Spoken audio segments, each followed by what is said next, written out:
Hello, I will present a transport phenomenon that happens with the diffusion of benzene in water-saturated soil in a semi-infinite system. Transport phenomena are studied in order to understand the behavior of mixtures of substances under a specific condition.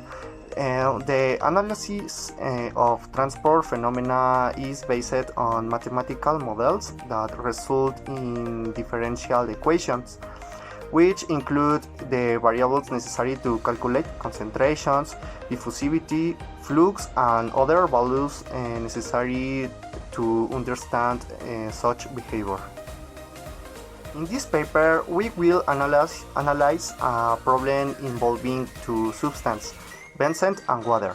In this case, we went to calculate the concentration of a certain amount of benzene in a soil saturated with water.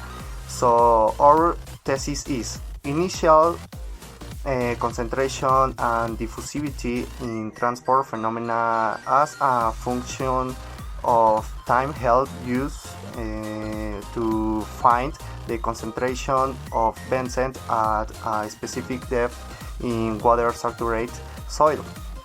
This is to know at that depth the soil should be excavated to treat it properly in case of solvent contamination.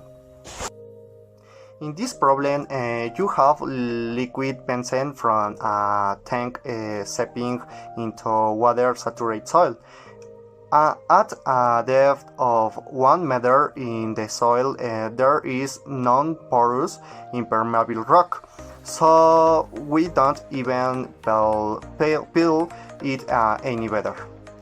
The objective is to analyze the transport of benzene into the water-saturated soil to know how much soil excavation is needed to treat the benzene contamination. The data we know about the system are as follows. One thing to consider is that there is no benzene dissolved in the water-saturated soil, since benzene has a low solubility. We want to know the concentration of the compound just 5 centimeters below the water-saturated soil after 72 hours.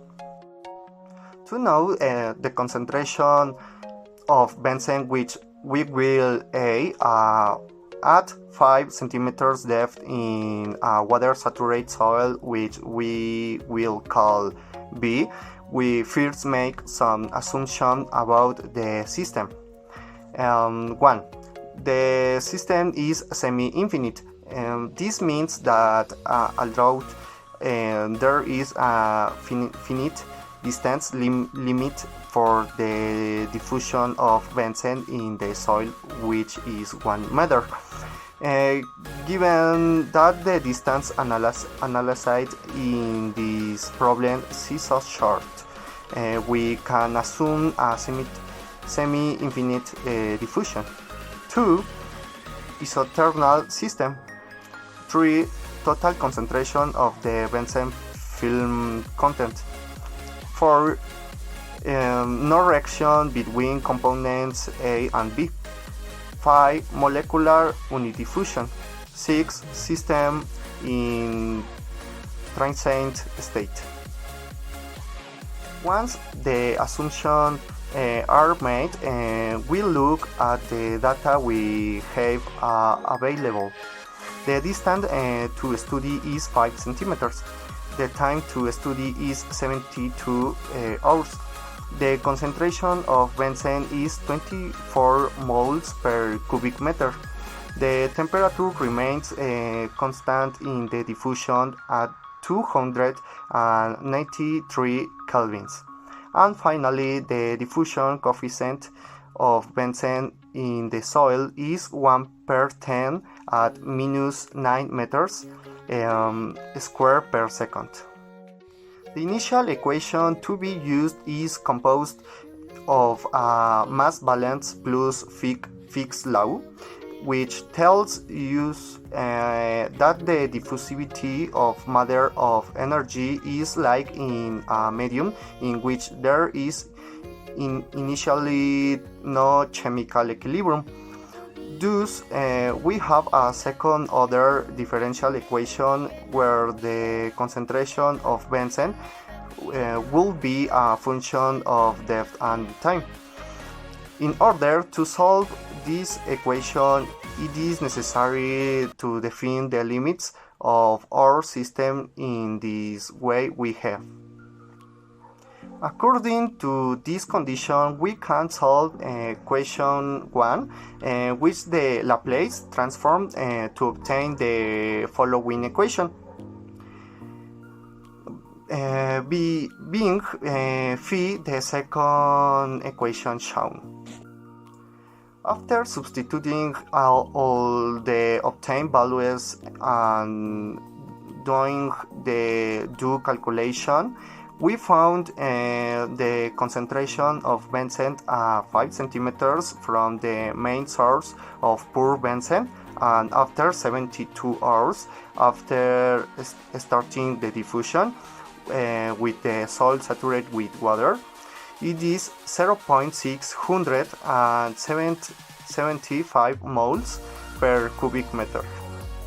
It's concluded that the diffusion of benzene is highly related to the distance traveled and the time elapsed, as the concentration of benzene at the beginning and at the end decreased.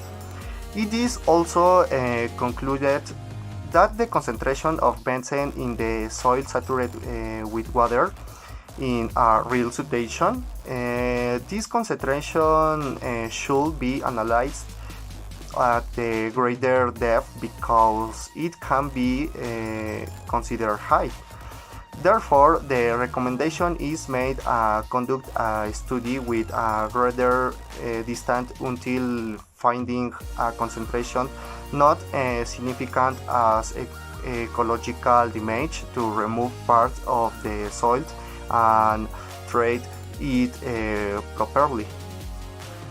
Transport phenomena are the fundamental part of engineering since they help us to determine the extent of damage of the material under certain conditions, as in this problem, as well as in many other applications. Thank you. Goodbye.